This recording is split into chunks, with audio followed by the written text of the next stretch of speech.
Huntress Wizard has a problem. According to her philosophy, exceptional beasts can't fall in love, but every action she takes proves she already has. Explore this problem with me by going back in time. For most of Adventure Time, Huntress Wizard was just a background character, something you might forget after watching the latest season after Fionna and Cake. She made her debut as a silent competitor in Wizard Battle, a mysterious figure hanging around Wizard City. But in Season 7's flute spell, she finally gets to speak, and what she says changes everything. Jake discovers that Finn has been sneaking off to the forest for 2 weeks to meet her.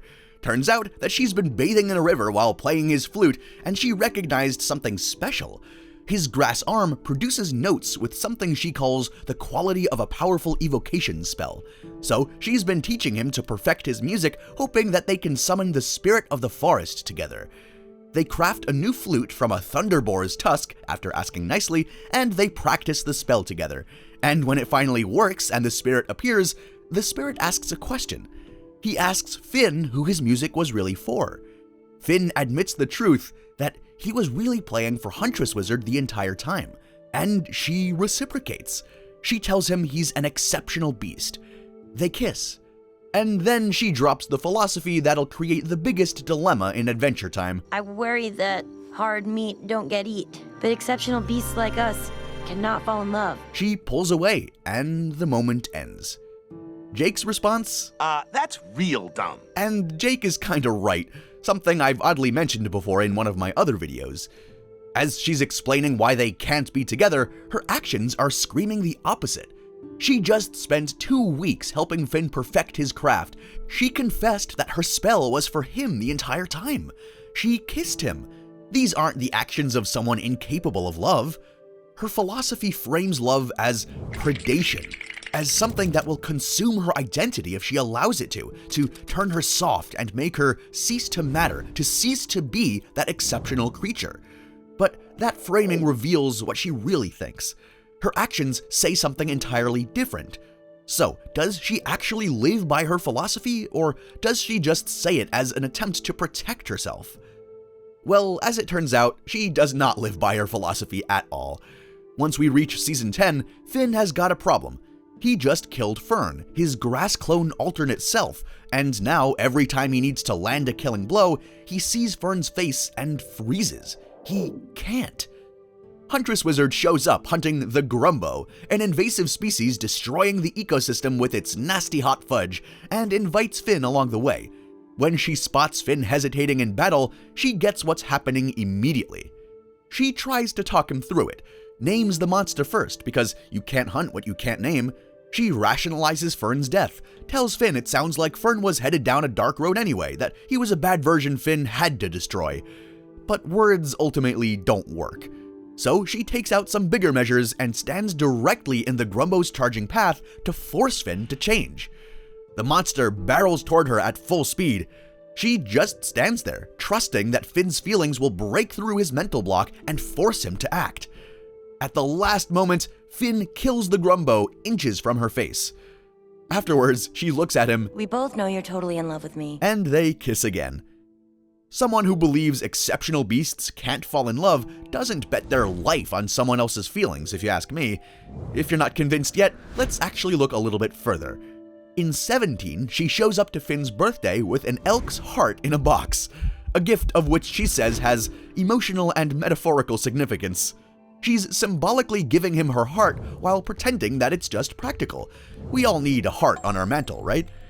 Huntress Wizard can't say, "I love you," but she'll stand in front of charging monsters, give literal fleshy hearts as symbolisms, and track threats across forests to help Finn heal.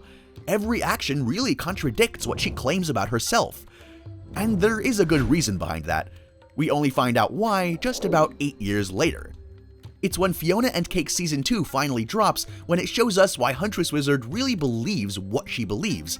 And it's not pretty. The huntsman, a stout forest dweller, found her as an infant creature in the woods, trying to eat a hunted rabbit. He and his wife took her in, raised her as a hunter as their own. Then, one night, a house fire killed them both. She was the only survivor, and she couldn't stop it. That's where her story really starts. A child who lost everyone she loved to flames. someone who has now become afraid of loving. Years later, we see her training under Spirit Dream Warrior. She hits a rock over and over. Seasons pass, she's shivering in snow, chewing pine cones, still hitting that rock, and eventually, through all of her training, that rock splits. The Spirit Dream Warrior tells her that she's completed the first rites, but the tooth must bite for her to advance. So, without any hesitation, she takes the thorn from inside the rock and cuts off her own hand. Initiation complete. The Spirit Dream Warrior leads her to the heart of the forest, where she places her severed hand at its base, and the hand regrows, now flowing with powerful magic. Her mask appears, and she is now welcomed as one of the Green Wizards, which she immediately shuts down at the beginning because even when she's in a cult, she stays on her own. This trauma is the origin of her philosophy that connection is dangerous. But that armor, that protection, it's about to crack worse than the rock itself. Fionna and Cake Season 2 puts Finn in actual mortal danger more than we've ever seen before, and we spend 10 whole episodes looking at Huntress's internal conflict. Her actions scream that she loves Finn, but at every moment where she has to actually say it— wait, let me just show this actually. Explore these scenes with me, paying close attention. So, the season starts off when Finn gets poisoned saving Simon from Witch Wizard. Huntress finds him barely conscious, green blood everywhere, and right away she takes action. She takes him to Simon, demanding to know what happened. When Simon mentions Finn got thrown into this weird thorny bush at the heart of the forest, she thinks she knows what she has to do. So she quickly orders Simon to keep Finn alive, forget everything he heard about that place, and heads straight into forbidden territory. The Green Wizards catch her trying to extract the healing sap, so they brand her a traitor. They throw explosive daggers at her, and her body explodes, killing her. But she doesn't die just yet. Her fragments scatter across dimensions as seeds. The heart of the forest almost dies because of her actions, and is later put out of its misery. Thanks, Princess Bubblegum, we knew you were useful for something. So, every Green Wizard loses their powers, and that's that, right? Well, no, not really. One seed lands in a flower pot in Fiona's world, a trans-dimensional traveler. But there are really two moments here that actually matter the most. The first is inside Finn's coma dreams, where he tells her that he loves her, and she doesn't know what to say. She just walks away. The next moment is inside the undergrowth, where Fionna encounters Finn's unprocessed traumatic memories.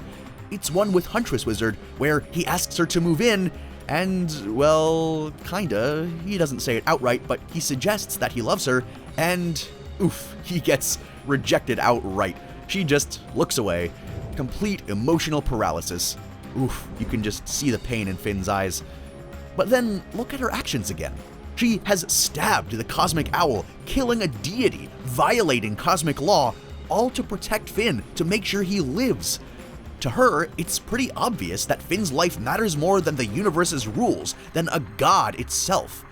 But every time she has to show it to Finn, to just tell him to his face, she can't. And by the end of the season, that contradiction can't hold up anymore. So let's see what happens. The first crack in the rock is shown by Cake. She pulls her into a group hug before they separate from the undergrowth. Huntress blushes, but accepts it. Then comes the bear and the rose. Huntress uses her Green Wizard magic powers to connect all of her scattered seed versions across universes. Farm World, Vampire World, Baby World, Winter King's World, every fragment linking back together in a cacophony of universes, all aligning into a single note. She then magically heals Finn's body, though his soul is still stuck in limbo between life and death. When Finn finally wakes up after Fionna has a heart-to-heart with him, pretty much literally, she's overjoyed. She kisses him immediately. Make sure to check out our episode on this instance back on our channel. But right back to this. This is, again, one big dilemma. Remember what she said in Flute Spell? If I ever find what I'm looking for, I'll become soft and I'll cease to matter in this world. She was wrong about both parts. Loving Finn actually made her infinitely more powerful than she ever was as a lone hunter. It made her anything but weak. Which all loops back to the start. Remember when Jake called Huntress's philosophy really dumb, and we said that, yeah, he was right? Well, Huntress Wizard spent years believing that love would make her soft and that exceptional beasts couldn't afford connection. but every action proved herself wrong. She risked her life for Finn in the Wild Hunt, gave him her heart in 17, scattered herself across dimensions, killed a god, and violated cosmic law in Fionna and Cake, all to save Finn's life, all to show that she truly loved him. And this was all while claiming exceptional beasts can't fall in love. So why is she saying one thing and acting another way? This is a defense mechanism built by a child who lost her parents to fire and decided that connection was too dangerous. She decided to isolate herself as the lone hunter, living under a tree, sleeping as a log, refusing connection, and that solitude never made her powerful. All it did was make her lonely. Now look at the other side of things. When she acts out of love, when she acts out of protecting another, she becomes unstoppable. She can kill deities, survive being blown into pieces. She accomplishes things her isolated self never could have. Love gave HW something worth being strong for. Defending someone, having the love for another, made her much stronger than she could have on her own. Her true love for Finn overpowered her fear of loving. That's the lesson buried in her story. We tell ourselves that caring too much makes us vulnerable and emotional investment is a liability. Think about how this plays out in real life. Maybe you're an artist who won't share their work because you're afraid of criticism, so you stay safe in your own bubble, but you're also staying stuck because you're not getting feedback. Or maybe you're the person who avoids getting close to anyone because our past relationship hurt us so much and we just don't want to risk getting hurt again, so we close ourselves off from future love. But you're also robbing yourself from finding that deep, meaningful love again. Imagine the friend who never asks for help because they pride themselves too much on independence, and they think that risking love will look weak. We rebrand our fear as our standard, our wounds as our boundaries, isolation as independence and power. And sometimes we're so good at this lie, we fool ourselves into thinking that we really chose this, that it's really what we want. But that's not true. Deep down, we all really, really do want and deserve love. Now, aside from some accidental body modification going on, Huntress Wizard and I have another thing in common, and that is, I think she's a bit autistic, like moi. I don't know if you guys could tell by now, but her inability early on to have physical contact, to communicate her emotions, to say that she loves Finn, and to really get close to him, I think shows that she has a bit of autism. But the real and final lesson is the one you've just seen. Huntress Wizard proves that she doesn't get weaker by allowing love into her life, and you shouldn't either.